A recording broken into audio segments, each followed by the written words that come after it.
faktubuh.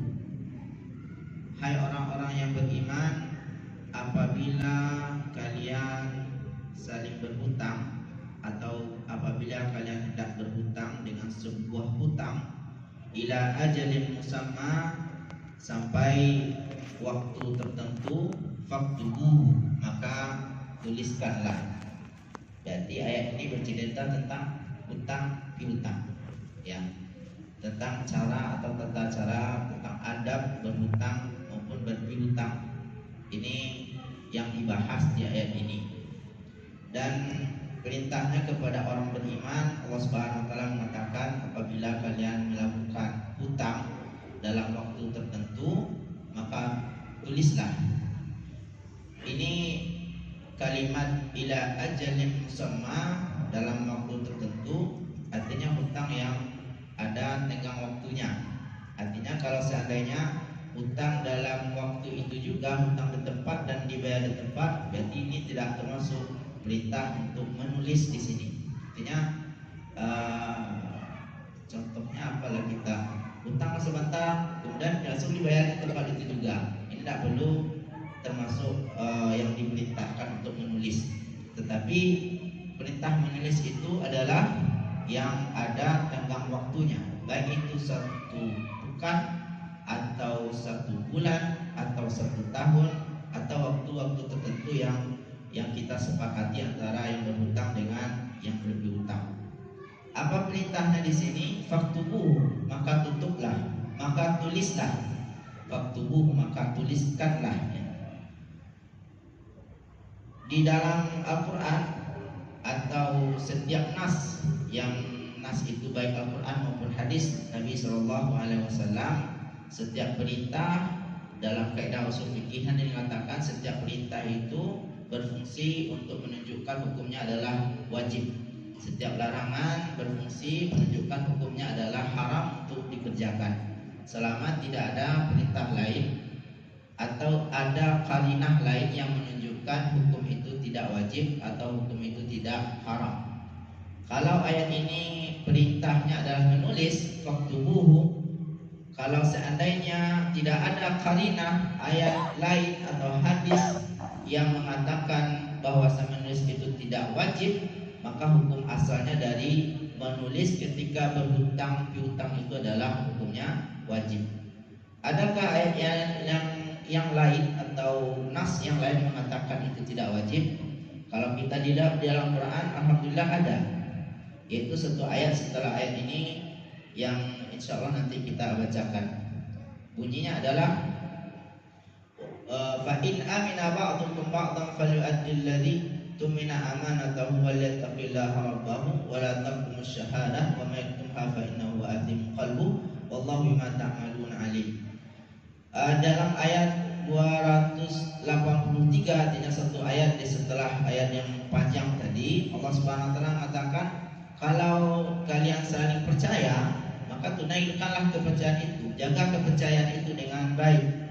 Artinya kalau kalian saling percaya, kalau tidak tulis pun tidak apa-apa. Tapi ayat yang ini adalah mengenai hutang ketika dalam perjalanan.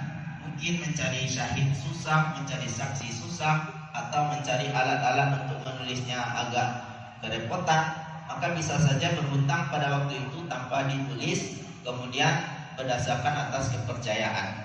Tetapi ada juga ulama menjadikan ayat ini sebagai dalil bahwasanya menulis ketika berhutang itu hukumnya hanya sunnah dan tidak wajib berdasarkan ayat tadi. Kalau ayat yang pertama memerintahkan kepada kita untuk menulis, faktubuh, maka tulislah. Wal yaktub bainakum katibun bil adl, hendaklah ditulis di antara kalian itu oleh katibun bil adli, oleh seorang penulis dengan adil. Wal yaktub bainakum, hendaklah ditulis antara kalian. Ini juga mengisyaratkan kata bainakum, antara kalian di ayat ini. Yang melakukan tulis menulis antara yang berhutang dengan yang menghutangkan itu bukan mereka berdua, ya. Bukanlah yang berhutang yang menulis atau yang melakukan yang memberikan hutang yang menulis, tetapi orang lain yang di sini sebutkan katibun, seorang penulis diisyaratkan orang lain itu dengan kalimat bainakum di antara kalian. Berarti menulis itu di luar orang yang berdua itu, di luar pihak yang berhutang maupun yang memberikan hutang.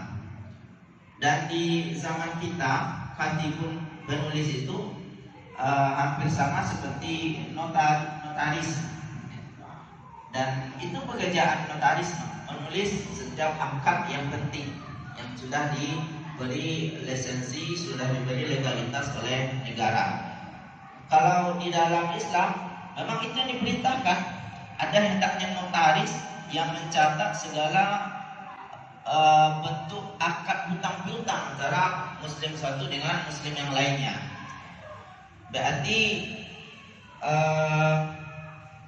isyarat akan adanya profesi notaris itu sudah ada sejak awal Islam.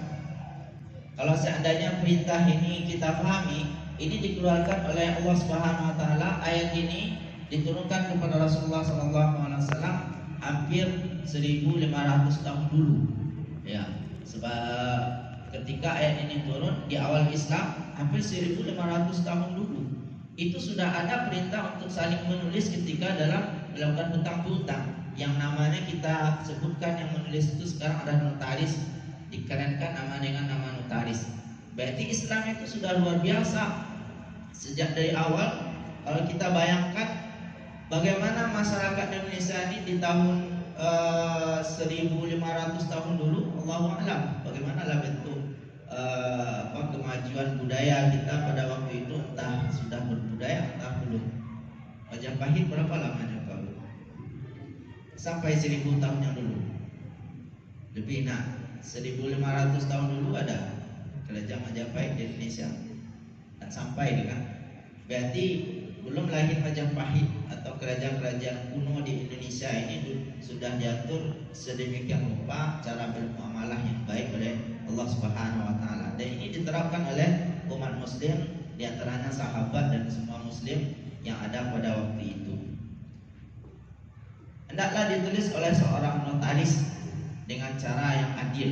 Yang adil di sini adalah dia menulis itu harus adil, tidak dikurangi, tidak dilakukan penambahan angka, misalkan 200 ditambah 01 menjadi 2 juta, tidak seperti itu. Ini namanya tidak adil. Ditulis sebagaimana yang terjadi, sebagaimana jumlah yang dihutangkan. Wala ya'ba katibun ayyaktuba kama 'allamahullahu, dan falyaktub, ya. Wala ya'ba katibun ayyaktuba kama 'allamahullahu falyaktub. Dan hendaknya yang diminta untuk menulis tadi jangan sampai dia enggan untuk menulis sebagaimana Allah telah ajarkan ilmunya kepada dia. Maksudnya juga adalah sebagaimana ilmu yang dia miliki itu adalah ilmu yang Allah sendiri yang mengajarkan. Di semua kita, apapun yang kita miliki dari ilmu pengetahuan, Allah Subhanahu wa taala mengajarkan. Termasuk juga ilmu masalah tulis menulis ini. Mungkin dia lebih paham daripada yang lain, lebih profesional daripada yang lain. Ingatlah semua itu adalah Allah Subhanahu wa taala yang mengajarkannya. Sebagaimana juga ayat bercerita tentang bolehnya memakan tangkapan oleh anjing, yang anjing itu sudah terlatih untuk menangkap mangsa, kemudian diberikan ke tuannya, dibawa ke tuannya, dan tangkapan itu halal untuk dimakan, untuk disembelih dan dinikmati oleh tuan yang punya anjing. Kalau seandainya anjing itu diajarkan atau dididik oleh tuannya, yang mana ilmu mendidik anjing itu adalah ilmu dari Allah Subhanahu wa taala. Artinya tidak semua orang yang bisa melatih anjing bisa menangkap mangsa kemudian dibawa ke tuannya. Kalau anjing biasa saja kemudian terbawa dia ke rumah tanpa anjing terlatih, itu belum halal lagi. Yang disebutkan di sana adalah anjing yang terlatih, yang dilatih oleh orang yang berilmu. Seperti itu juga ahli tulis menulis atau notaris di dalam bahasa kita sekarang, ilmunya jangan ditutupi, jangan enggan untuk menulis.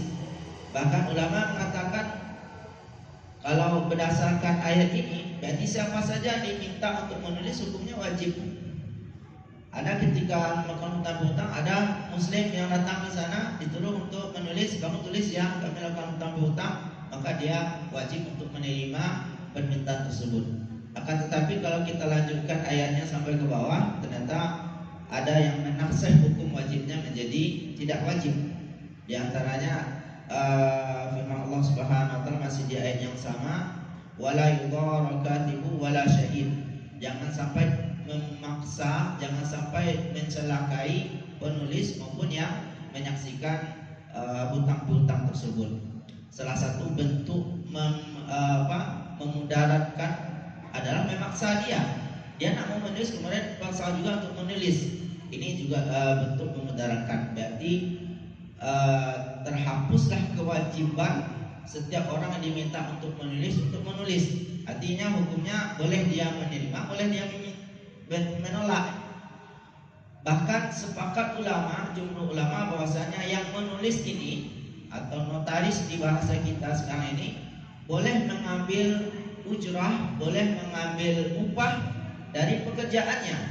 Ada yang berhutang kemudian diminta dia untuk menulis, kamu bayar berapa? Kalian bayar berapa? Sehingga saya keluarkan surat resminya, saya tulis.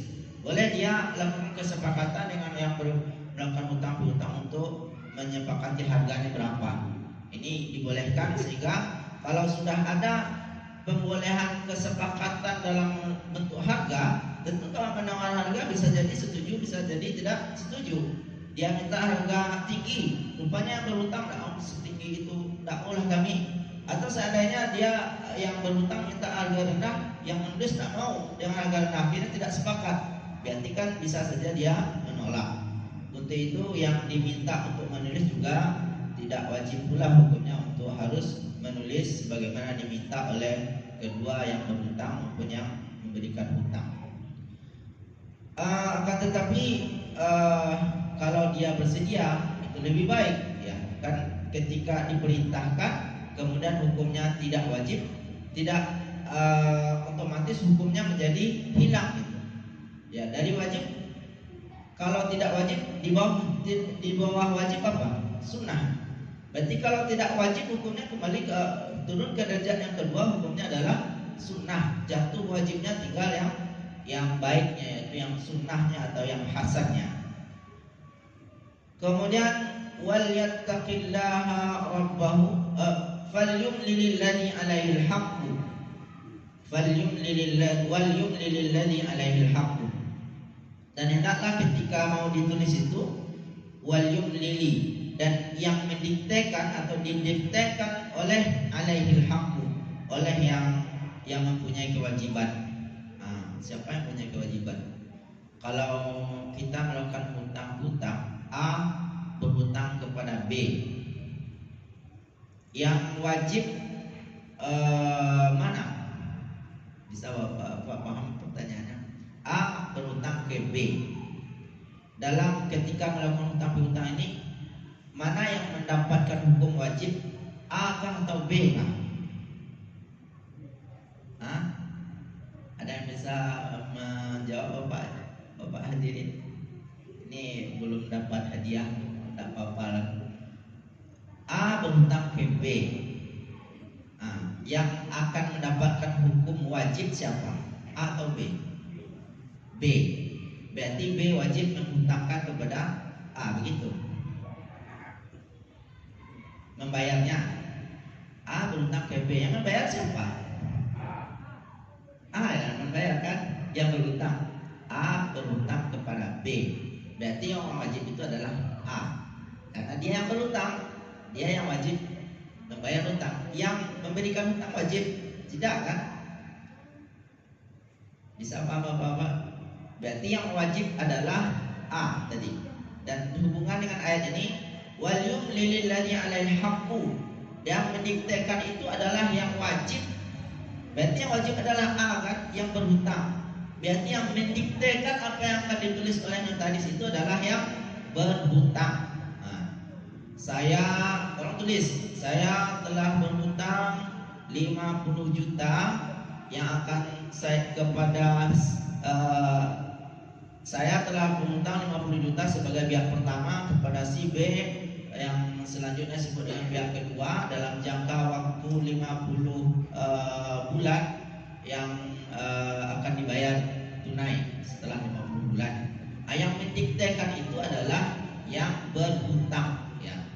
Ini dalam ayatnya. Wal yumlil alladhi 'alaihi haqq wal yattaqillaha rabbahu wa la yabkhas minhu syai'a. Dan hendaklah yang didiktekan itu artinya yang berhutang tadi bertakwa pada Allah Subhanahu wa taala. Artinya jangan dia curang. Wa la yabkhas minhu syai'a, jangan dia kurangi walaupun sedikit. Dia hutang 10 juta, jangan sampai ditulis pula diminta orang menulisnya 10 juta dikatakan 9.500.000. Itu berarti dia kurangi 500. Tidak boleh dia kurangi syai'ah sedikit pun. Seberapa dia hutang, segitu juga dia harus diktekan agar ditulis oleh katib tadi, oleh notaris tadi. Baik dalam bentuk uang, dalam bentuk benda, dalam bentuk beras dan segala macamnya. Fa in kana alladhi 'alaihi al-haqqu safihan aw dha'ifan, kalau yang wajib tadi artinya yang berhutang tadi itu seorang yang safih atau dia lemah, aw la yastati'u ayyumilla, atau dia tidak bisa mendiktekan. Safih itu artinya rusak atau terganggu akalnya. Dia paginya normal tapi siangnya agak kurang sedikit, atau siangnya normal, kalau di malam ditanya 2 tambah 2 tak tahu lagi 2 tambah 2 berapa, 3 kata. Kalau siang ditanya 2 tambah 2 4. Ini kadang dia normal, kadang tidak normal, itu namanya safih. Arti kalau bahasa kita setengah gila, stres dia kadang-kadang. Ini akalnya rusak. Kalau dhaifan, lemah di sini maksudnya fisiknya lemah. Mungkin dia tak bisa berbicara, tidak bisa melihat, atau tak bisa berjalan ke tempat melakukan akad itu. Maka lemah ini atau tidak bisa melakukan transaksi tadi karena dia stres atau setengah gila atau safih tadi, aula setia'u ayyumil, atau ada halangan lain sehingga dia tidak bisa mendiktekan, falyumlil waliyuhu bil had, maka yang akan mendiktekan itu adalah walinya. Wali siapa Bapak? Wali yang memberikan hutang atau wali yang berhutang? Maka yang mendiktekan itu adalah walinya. Wali siapa? Wali yang berhutang ya. Wali yang berhutang. Wali yang berhutang itu siapa? Seperti wali nikah. Wali orang tuanya atau kakeknya atau saudara orang tuanya, saudara kakeknya atau saudara dia atau adiknya atau anaknya. Ini wali yang dimaksud juga di dalam ayat ini. Wali yang mendiktekan kepada katib tadi. Wastashhidu syahidaini min rijalikum, dan ketika itu hendaklah disaksikan oleh 2 orang saksi di antara kalian, di antara orang laki-laki di antara kalian. Artinya disaksikan oleh 2 orang saksi, yang saksi itu adalah laki-laki, min rijalikum. Fa in lam yakuna rajulaini, dan ini juga menjadi isyarat min rijalikum, dari laki-laki kalian. Pertama isyaratnya rijal itu adalah orang dewasa. Yang bersaksi ini adalah yang laki-laki dewasa dan beragama muslim, beragama Islam, karena disebutkan min rijalikum, dari laki-laki kalian. Berarti sebagai saksi nanti diminta 2 orang saksi dan dia harus muslim kedua-duanya. Fa in lam yakuna rajulaini, kalau tidak ada 2 orang saksi, farajulun, maka hendaklah disaksikan oleh boleh 1 orang laki-laki saja, wa mra'atani, dan 2 orang perempuan. Berarti isyarat di sini adalah 1 orang laki-laki itu kesaksiannya sama seperti 2 orang perempuan, atau 2 orang perempuan itu sama seperti 1 orang laki-laki. Kalau yang memberikan kesaksian perempuan 1 orang saja, berarti ini belum sempurna, baru setengah, ibaratnya setengah, tambah 1 lagi baru 1 orang dibandingkan dengan laki-laki. Dan di dalam banyak kesaksian di dalam Islam itu memang hampir semua hukum Islam itu saksinya selalu 2, syahidaini, kecuali beberapa hal seperti masalah zina, masalah menuduh orang berzina, itu saksinya harus berapa? Kalau ada muslim menuduh atau mengadukan seseorang telah berzina ke pengadilan Islam, berapa dia harus membawa saksi? 4 itu memang harus memang melihat semuanya dengan mata kepalanya, langsung disaksikan oleh yang perempuan ini, tidak boleh kurang. Kalau kurang satu saja atau sudah di bawah saksi 4 tapi satunya ragu, maka tidak berlaku hukum rajam atau hukum cambuk di sana. Jilid atau hukum rajam belum bisa dilakukan di sana. Bahkan yang mengadukan tadi bisa dihukum lagi karena dia tidak lengkap saksinya. Dan begitu di dalam Islam tidak semudah yang kita bayangkan. Setiap berzina dirajam, dibunuh, dijilid. Ada ketentuannya. Pertama saksinya harus 4, kemudian 4 itu memang melihat dan menyaksikan dengan mata kepalanya langsung. Tidak bisa melihat foto atau video. Dia berada di tempat menyaksikan. Dan ini sudah pernah dilakukan oleh sahabat yang mengadukan salah seorang sahabat yang sedang berjihad di luar kota Mekah Madinah dan di luar Arab. Ketika berada di luar itu ada menyaksikan salah seorang sahabat itu berzina dengan orang tempatan, tempat daerah jihad tersebut.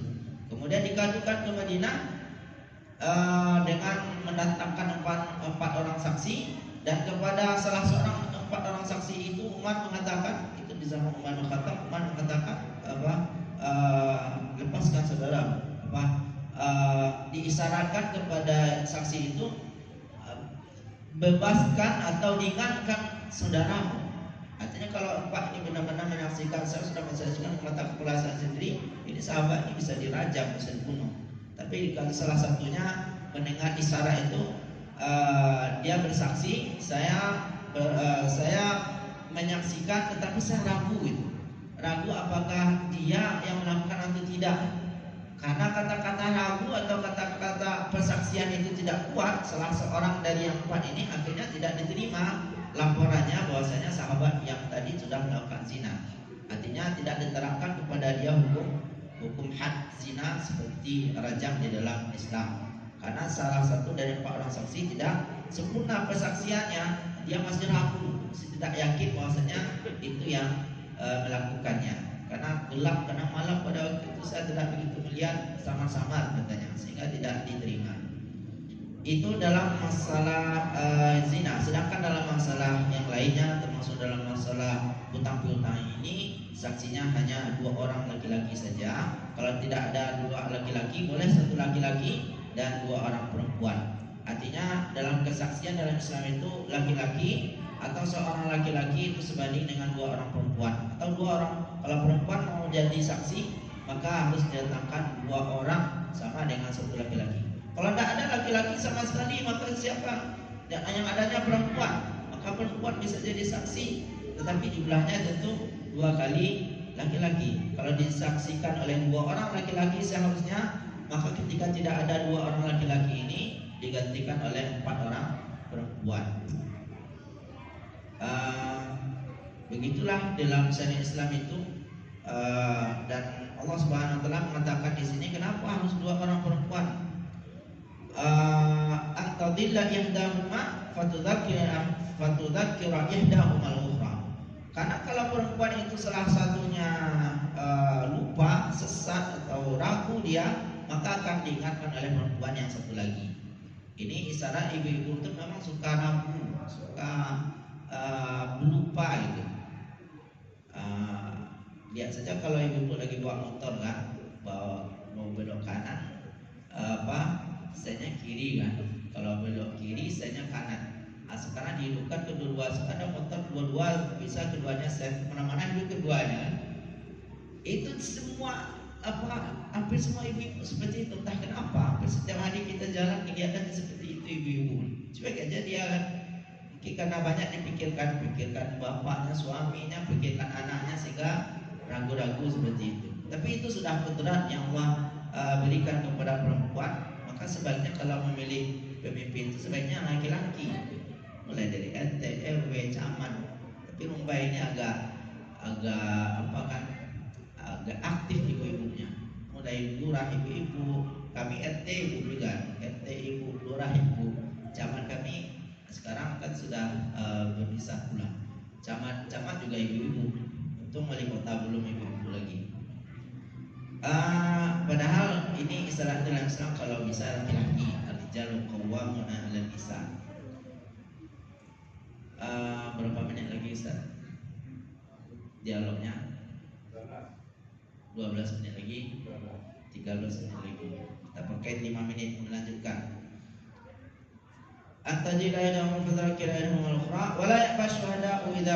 Kemudian setelah dia memberi kesaksian, nanti kalau dibutuhkan jangan pula dia enggan untuk datang untuk memberikan kesaksian. Wala tas'amu an taktubu saghiran aw kabiran ila ajali. Jangan kalian enggan untuk menulis hutang piutang itu walaupun hutangnya kecil atau besar. Seberapapun hutang-hutang itu dilakukan jumlahnya, nominalnya, tulis, kata ayat ini kan. Wala tas'amu, jangan kalian merasa enggan, berat untuk menulisnya, baik hutang yang dilakukan itu kecil maupun besar. Dzalikum aqsatu indallahi wa aqwamu lisyahadah. Demikian itu lebih adil hukumnya atau tata caranya atau metodenya Allah ajarkan, wa aqwamu lisyahadah, dan lebih kuat untuk melakukan kesaksian. Karena kalau sudah dituliskan itu lupa dia kan, maka tulisan itulah yang mengingatkan. Wa adana alla tattabu, dan menyebabkan kalian tidak ragu-ragu. Bahkan dalam tafsir Tabari itu, yang ragu dengan perjanjian pertama sekali umat manusia itu siapa? Nabi Adam alaihissalam. Dalam tafsir Tabari, kenapa Nabi Adam ragu? Diriwayatkan ketika Allah memperlihatkan kepada Nabi Adam semua anak keturunannya, anak salah satu yang menonjol oleh Nabi Adam itu yang menarik perhatiannya. Lalu ditanya oleh Nabi Adam, ya Allah itu siapa? Lalu dijawab oleh Allah, itu adalah anakmu, namanya Daud. Berapa umurnya ya Allah? Umurnya kata Allah 60 tahun. 60 tahun. Lalu kata Nabi Adam, ya Allah tambah kalau umur dia 40 tahun lagi, ambil umurku. Umurku berapa ya Allah? Ditanya Nabi Adam. Itu dalam tafsir Tabari. Entah riwayatnya Allah alam sahih atau tidak. Yang penting diceritakan aja dulu sebagaimana ada di dalam tafsir itu. Umur kamu 1000 tahun. Lalu kata Nabi Adam, ya Allah kurangilah umurku 50, berikan ke anakku Daud. Sehingga Allah Subhanahu wa taala berikan umur Nabi Adam kepada umur Nabi Daud, sehingga Nabi Daud itu ditambah umurnya 4 ditambah 40 tahun lagi. Lalu ketika malaikat datang mencabut nyawa Nabi Adam alaihissalam, kenapa kau datang sekarang? Kan masih ada beberapa tahun lagi umurku. Lalu kata malaikat, kamu sudah memberikan kepada anakmu nanti yang akan datang, namanya Daud. Mana buktinya? Lalu Allah Subhanahu wa taala datangkan melalui malaikat itu bukti tertulis, sudah ditulis rupanya dulu perjanjian antara Allah dengan Nabi Adam, bahwasanya dia menghibahkan sebagian umurnya kepada Nabi Daud alaihi salam. Allahu a'lam. Kalau dibaca tafsirnya ketemu itu. Itu yang melanggar, yang mencoba atau yang ragu dengan janjinya pertama sekali, karena ada tulisan, akhirnya dia paham bahwasanya dulu pernah melakukan perjanjian. Kemudian illa antakuna tijaratan hadiratan tudirunaha bainakum falaysa 'alaikum junahun 'ala kedua. Kecuali kalau seandainya kalian melakukan perdagangan jual beli di tempat itu juga. Artinya jual beli, kita berikan uang, dia dikasihkan barangnya, itu tak perlu pula dicatat, ya, tak perlu pula dicatat sebagai dan perlu juga datang 2 orang saksi untuk menyaksikan, tidak pula juga datang notaris untuk mencatat jual beli yang sedang dilakukan. Boleh tidak ada saksi, boleh tidak ada penulisnya. Kemudian wa ashhadu idza bataba'tum. Akan tetapi tetap juga ada hendaknya saksi kalian ketika kalian melakukan jual beli. Tapi saksinya itu bisa orang, bisa barang, atau bisa seperti nota penjualan atau seperti stuk bayar, stuk jual beli itu bisa jadi sebagai saksinya. Wala yudhara katibu wala syahid, jangan dipaksa, jangan dimudaratkan, jangan dianiaya penulis maupun syahidnya maupun saksinya. Wa in taf'alu fa innahu fusuqun bikum, apabila kalian lakukan itu, kalian mudaratkan notarisnya, penulisnya atau saksinya, maka itu adalah sebuah kefusukan yang kalian lakukan, artinya sebuah dosa yang kalian lakukan. Wattaqullah, bertakwalah kalian kepada Allah.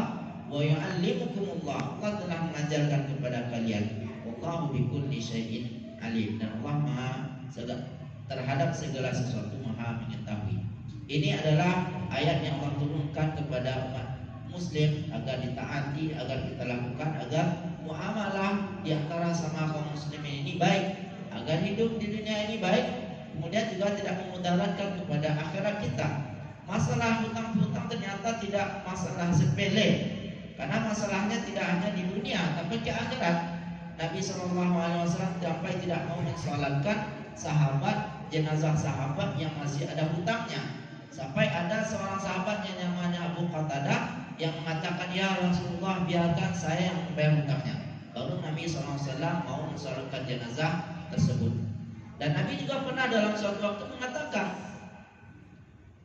orang yang dalam makna hadisnya, orang berhutang itu dia masih terkatung-katung, ya, masih terombang-ambing ketika dia meninggal dunia. Apa yang terombang-ambing? Ya, biasanya amalannya terombang-ambing. Belum bisa dia rasakan kebaikan dari setiap amalan soleh yang dilakukan di dunia di alam barzakh tersebut. Dia berada di alam barzakh, tapi manfaat salatnya dulu belum dia rasakan, manfaat puasanya belum dirasakan, begitu juga manfaat sedekahnya belum dia rasakan di alam barzakhnya. Sebagaimana orang muslim seharusnya sudah dirasakan di alam barzakh, antara alam kematiannya sampai nanti dibangkitkan oleh Allah di yaumul mahsyar atau pada hari kiamat nanti. Itu sangat panjang waktunya. Kalau seandainya orang muslim beramal baik, maka dia akan rasakan kebaikan yang luar biasa sampai nanti didatangkan hari kiamat oleh Allah Subhanahu wa taala. Tapi bagi fulan yang sudah berhutang ini dan hutangnya belum dibayar, maka dia belum merasakan hal tersebut. Bahkan dalam hadis lain juga Nabi mengatakan, dijamin untuk masuk surga apabila tidak melakukan salah satu dari tiga. Pertama, kibrun, sombong. Yang kedua, yang kedua adalah tentang hutang, dia tidak berhutang. Artinya kalau seandainya berhutang, belum ada jaminan dia masuk surga. Walaupun amalan baiknya banyak, tapi ada hutangnya belum terbayarkan, belum dijamin dia masuk surga. Begitu sangat berbahayanya hutang, sehingga sebaiknya setiap ahli waris datang orang bertakziah, maka ditanyalah kepada mereka siapa yang pernah merasa berhutang almarhum, maka mintalah kepada kami, kami bayar gitu. Kalau perlu diumumkan di Facebook sekarang atau diumumkan di media, bahwasanya kalau seandainya almarhum ada hutangnya, maka mintalah, karena nanti berbahaya untuk akhiratnya, untuk amalannya tidak diterima oleh Allah Subhanahu wa taala karena ada hutang yang belum terbayarkan. Untuk itu agar hutang ini tidak lupa, agar hutang ini bisa dibayar, ditunaikan dengan baik, sedemikian rupa Allah Subhanahu wa taala mengajarkan caranya, ilmunya dan metodenya berhutang kepada kita, sehingga nanti setiap muslim kalaupun terpaksa untuk berhutang, karena tidak mungkin kita hidup ini selalu terlepas dari kebutuhan yang menyebabkan kita harus berhutang kepada yang lain. Nabi SAW saja pernah berhutang kepada yang lain, bahkan kepada non muslim Nabi pernah berhutang. Untuk itu diajarkan caranya bagaimana supaya hutang ini tidak memudaratkan kepada yang berhutang untuk dunianya maupun kepada akhiratnya. Di samping itu juga banyak hadis yang memotivasi ketika orang datang berhutang ke dia untuk memberikan hutang kepada dia sebagai bantuannya, sehingga motivasi itu kata Nabi SAW, dapatlah dia pahala sebagaimana setiap hari sebagaimana dia bersedekah sejumlah uang, sejumlah barang atau sejumlah harta yang dihutangkan kepada orang tersebut. Kemudian dalam kesempatan lain Nabi mengatakan dapat dia pahala 2 kali lipat sebagaimana yang dia hutangkan kepada orang tersebut setiap hari. Lalu sahabat yang pernah mendengar sabda Nabi ini kedua-duanya ditanya kepada Nabi SAW, ya Rasulullah, pertama engkau pernah mengatakan dapat pahala seperti berinfak satu hari sejumlah yang kita hutangkan. Kemudian pada kesempatan lain engkau mengatakan pahala seperti 2 kali lipat berinfak setiap hari daripada uang atau harta yang kita hutangkan kepada orang lain. Lalu Nabi menjawab, iya, kalau seandainya dia hutangkan kepada orang lain, dia dapat pahala seperti dia berinfak setiap hari dari jumlah uang, dari jumlah harta yang dihutangkan. Artinya kalau 1 juta dia hutangkan, seperti dia berinfak 1 juta setiap hari selama sebulan. Tapi kalau sudah lewat waktu pembayarannya belum juga dibayar, maka lepasnya adalah selebihnya itu seperti dia berinfak 2 kali lipat dari harta yang dihutangkan itu setiap hari. Dan itu juga Allah Subhanahu wa taala menyuruh yang memberikan hutang itu kalau seandainya tidak mampu yang berhutang itu untuk membayar pada waktunya, maka fanaziratun ila maisarah. Ayat sebelumnya, fanaziratun ila maisarah, maka berikan tangguh kepada dia sampai dia mampu untuk membayar. Jangan dituntut terus diberatkan dan bahkan diperkarakan ke penjara, masukkan dia ke penjara padahal dia tak mampu membayar hutang. Sudah hutang uangnya habis kan, yang memperkarakan tadi, melaporkan ke penjara tadi, yang melaporkan pengadilan, hutangnya tidak dibayar dan orang ini juga tertahan di dalam penjara. Jadi sebaiknya kalau nak mampu tangguhkan, dan ketika menangguhkan tersebut sedang waktunya itu adalah mendapatkan pahala bagi dia sebagaimana dia berinfak 2 kali lipat setiap hari. Nah begitu pahala luar biasa bagi yang memberikan hutang. Tapi kalau seandainya dia hutang 1 juta, sudah habis waktunya, sudah masuk untuk bayar, tidak juga dibayar. Katanya diminta belum ada, tapi motor dibeli juga, rumahnya diperbarui juga, kemudian jalan-jalan kemana keluar sering, ke Sumbar lah atau kemana jalan-jalan, katanya untuk bayar 1 juta itu belum juga ada. Ini wajar untuk dipaksa, karena dia namanya zalim. Matlul ghani zulmun. Orang yang kaya yang mampu untuk bayar hutang, kemudian dia ulur-ulur, berarti dia adalah zalim. Ada waktu untuk tanya jawab, silakan. Kalau ada kita lanjutkan sampai azan, berarti sampai berapa menit lagi? Habis? 4 menit lagi. 8 menit, 4 lagi. Ya. Mungkin untuk menyampaikan kesimpulan saja, Bapak rahimahullah, surah Al-Baqarah ayat 282 tadi mengajarkan kita agar kita melakukan menulis setiap ada transaksi hutang-hutang di antara sesama kaum muslimin. Keuntungannya adalah pertama, kita menerapkan atau melaksanakan perintah Allah di dalam Al-Quran. Baik perintahnya itu wajib sifatnya maupun sunnah. Kalau seandainya sunnah berpahala kita, kalau seandainya wajib berdosa kita meninggalkan. Kalau kita ikuti kata ulama mengatakan sunnah, kita dapat pahala melakukannya, minimal dapat pahala walaupun tidak dapat dosa ketika tidak melakukannya. Kemudian hutang-hutang yang sedemikian panjang ayat menceritakan menunjukkan bahwasanya masalah itu urgen, penting. Jangan sampai ada yang berhutang kemudian dia lupakan hutangnya, karena tidak akan selesai dengan pahala salatnya, pahala puasanya, pahala hajinya ketika ada kewajiban kepada orang lain belum tertunaikan. Ya. Kewajiban dia kepada Allah sudah melebihi dari batas maksimal, sudah melebihi daripada orang biasa. Tapi ada kewajiban dia kepada orang lain yang belum tertunaikan, maka ini tidak sempurna. Maka tetap juga dia terhalang dari kebaikan-kebaikan nanti di akhirat. Terhalang dia untuk masuk surga, terhalang dia untuk menikmati pahalanya di alam barzakh karena ada hutang kepada orang lain. Berapa jumlah kepada hutang kepada orang lain? Mungkin tidak banyak, mungkin sedikit. Tetapi dia tidak bayar karena disengaja maupun karena lupa. Nah, ini bahaya karena lupa ini. Maka untuk tidak lupa, Allah sampaikan ayatnya panjang. Nanti kalau seandainya nanti minta di akhirat nanti kamu berhutang bayar, Allah Subhanahu wa taala.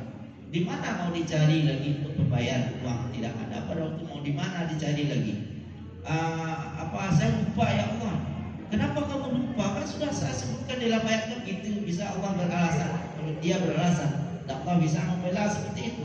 Sudah panjang ayat saya turunkan, sudah ada dalam Al-Quran. Mudah kalian baca, mudah kalian lihat. Kamu saja tidak melaksanakan. Kenapa kamu tidak laksanakan? Salah kamu. Maka pada waktu itu dia atau kita yang berhutang itu banyak mendapat masalah di alam akhirat kita. Maka kalau seandainya kita berhutang karena sebuah kebutuhan yang tak bisa dielakkan, maka tulislah. Kalau tidak butuh jangan berhutang. Karena kalau sepertinya berhutang ini sudah tabiat kita sekarang.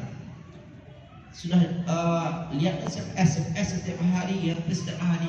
Hutang dimudahkan dari 5 juta sampai 500 juta. Sekarang ditelepon berbagai macam lembaga yang memudahkan kita untuk berhutang, sehingga semakin kaya orang semakin diburu untuk berhutang. Semakin kaya dia semakin diburu untuk mudah berhutang kepada yang lain. Maka bisa saja orang kaya yang berbisnis besar suatu saat akan dalam waktu singkat berubah menjadi orang miskin karena berhutang kemudian tidak mampu akhirnya miskin.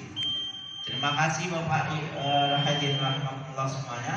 Semoga yang apa kita sampaikan dari surah Al-Baqarah 282 ini bermanfaat. Aku qouli hadza, astaghfirullahi wa lakum wa lisa'iril muslimin. Assalamualaikum warahmatullahi wabarakatuh.